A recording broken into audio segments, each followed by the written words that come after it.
परराष्ट्र व्यवहार मंत्री एस जयशंकर आणि अमेरिकेचे परराष्ट्र मंत्री मार्को रुबियो यांच्या सुरक्षा, व्यापार, तंत्रज्ञान, संरक्षण यासह विविध विषयांवर चर्चा. भारत अमेरिका भागीदारी अतिशय सखोल आणि व्यापक सहकार्यावर आधारित जागतिक सर्वसमावेशक धोरणात्मक भागीदारी, परराष्ट्र मंत्री डॉक्टर एस जयशंकर यांचं प्रतिपादन.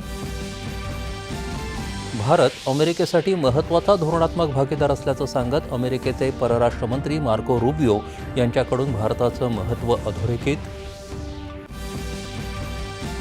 तांत्रिक आव्हानांचं निराकरण करण्यासाठी IIT तज्ज्ञांची मदत घेण्याचे केंद्रीय मंत्री धर्मेंद्र प्रधान यांचे CBSEला निर्देश. केंद्रीय वित्तमंत्र्यांशी पेमेंट गेटवे संदर्भात केली चर्चा. नागपूरमध्ये गोदाम लॉजिस्टिक पार्कचं मुख्यमंत्री देवेंद्र फडणवीस यांनी केलं उद्घाटन. या अत्याधुनिक सुविधेमुळे उद्योग आणि उत्पादन क्षेत्राला मोठा फायदा होणार असल्याचं प्रतिपादन. मालवाहतुकीत इलेक्ट्रिक वाहनांचा मोठ्या प्रमाणात वापर झाल्यास इंधन खर्चाच्या बचतीसह पर्यावरणालाही मदत होईल, केंद्रीय मंत्री नितीन गडकरी यांचा विश्वास.